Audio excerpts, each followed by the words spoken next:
Hello friends, आइए आगे question solve करते हैं। अगेन हम लोग पेपर कर रहे हैं।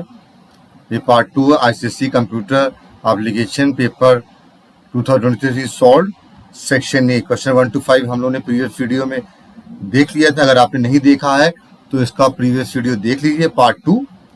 ओके, पार्ट 1 हमने 1 to 5 क्वेश्चन डिस्कस किया था। आज हम लोग डिस्कस करेंगे 6 to 10। ओके, देखते क्या क्वेश्चन है। The absence of which statement leads to fall through.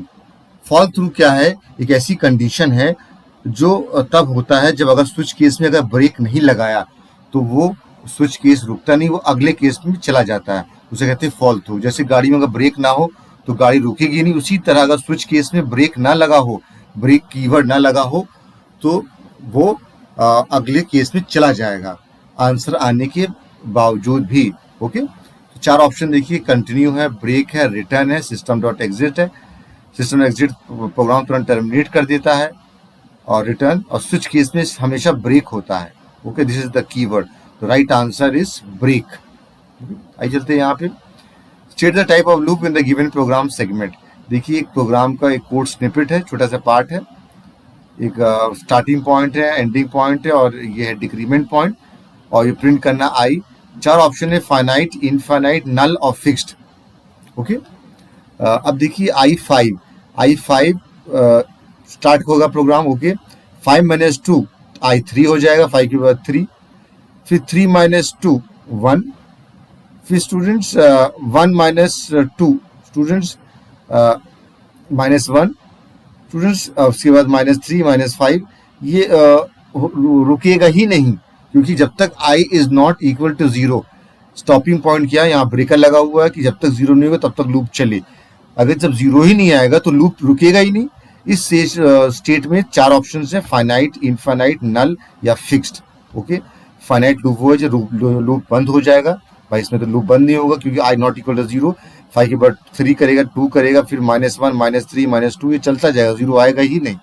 तो in such case the right answer is infinite loop. ये लूप रुकेगा ही नहीं, चलता जाएगा जब तक आप कंप्यूटर को बंद नहीं करते या फिर JVM को रीस्टार्ट नहीं करते।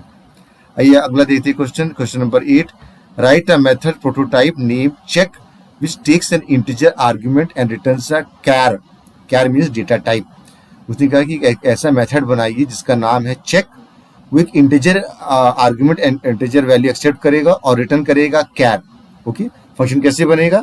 ओके, चार ऑप्शन है, char check, void check index, check index और कैर चेक इंटेक्स। सबसे पहले इसको देखिए, रिटर्न अ कैर। ओके, हमेशा रिटर्न डेटा टाइप फंक्शन के पहले होता है। ओके, वॉइड का मतलब होता है डेटा फंक्शन कोई वैल्यू रिटर्न नहीं करेगा। चेक के पहले लगा ही नहीं है कोई डेटा टाइप, तो ये हो ही नहीं सकता। ओके, अब इसमें आते हैं कैर चेक। कैर चेक सही है, बट इसमें आर्ग्यूमेंट एम्प्टी है। इसमें आर्ग्यूमेंट कहा कि एक इंटीजर आर्ग्यूमेंट लेगा, तो राइट ऑप्शन ये है char check Intex.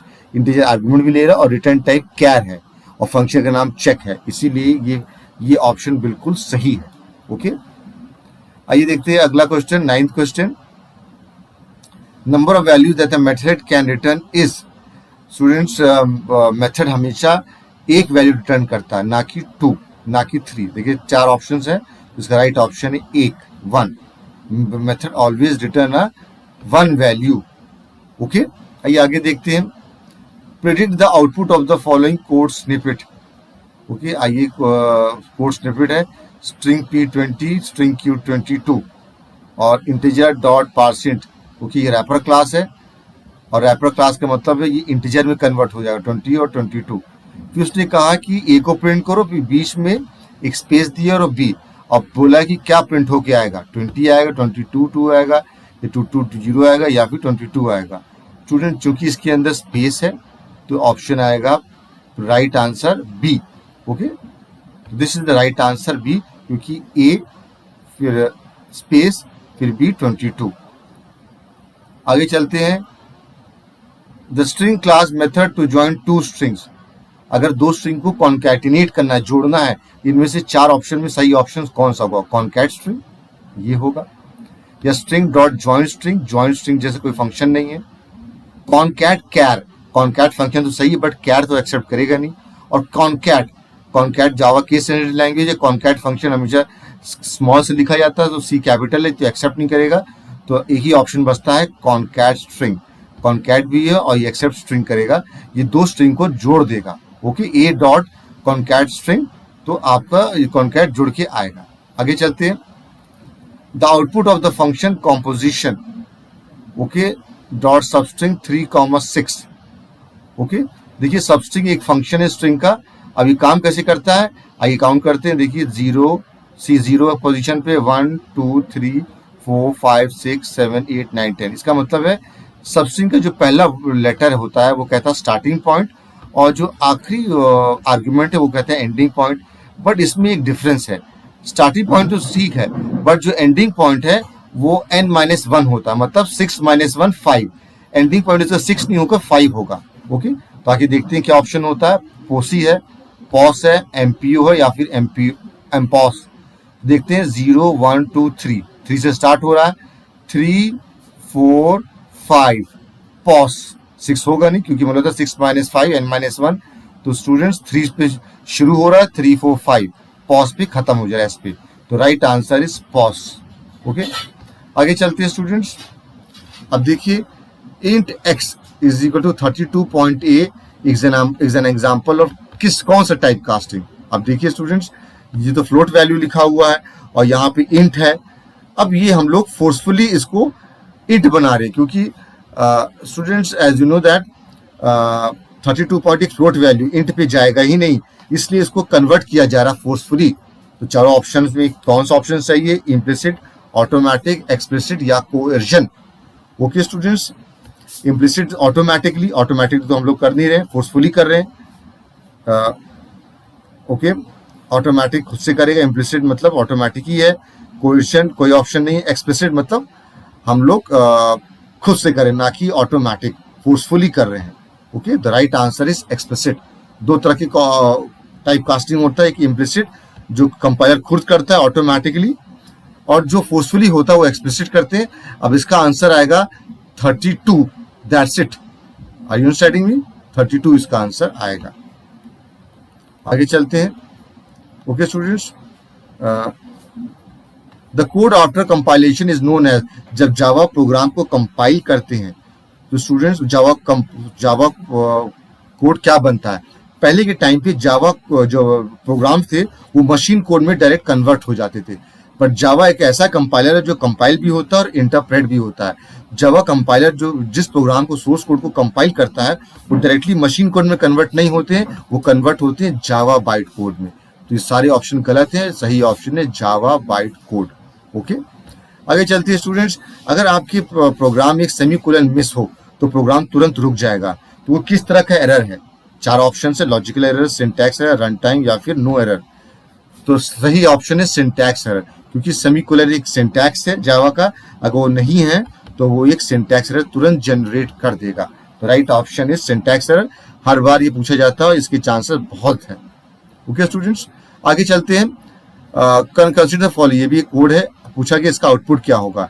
While n when n is equal to 10, अगर n 10 हो, switch n is equal to 10, case 10 assistant और println केस 10 मैच कर जाएगा।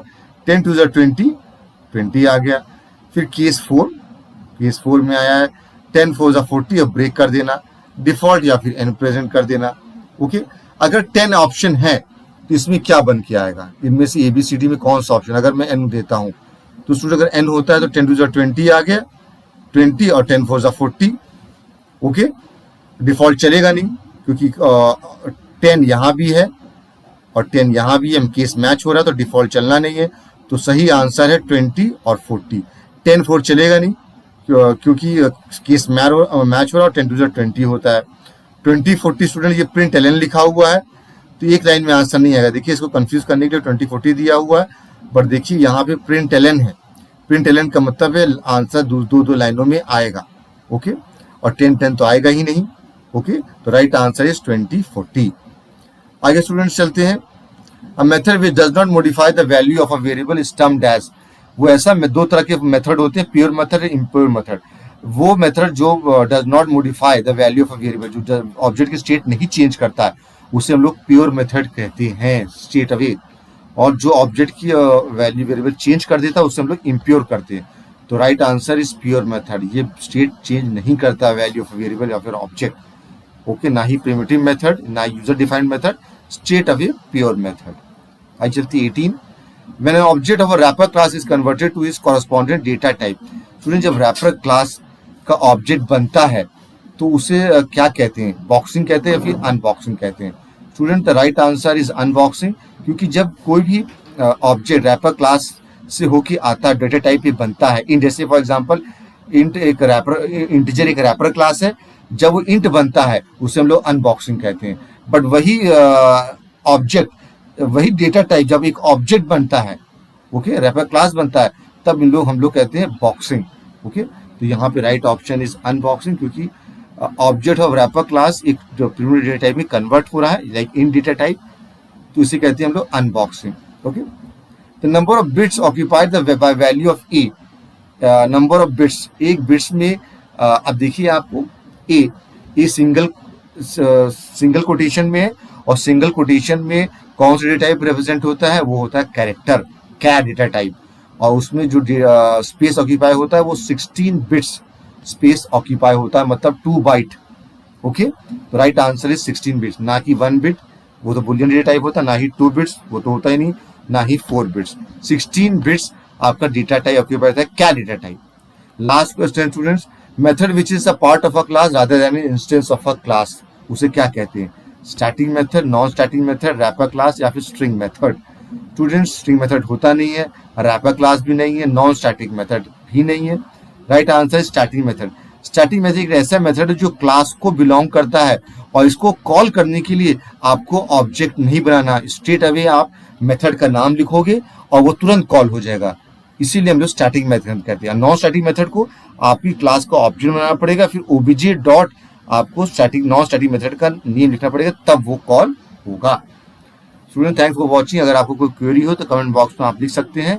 Thanks for watching, see you in my next video.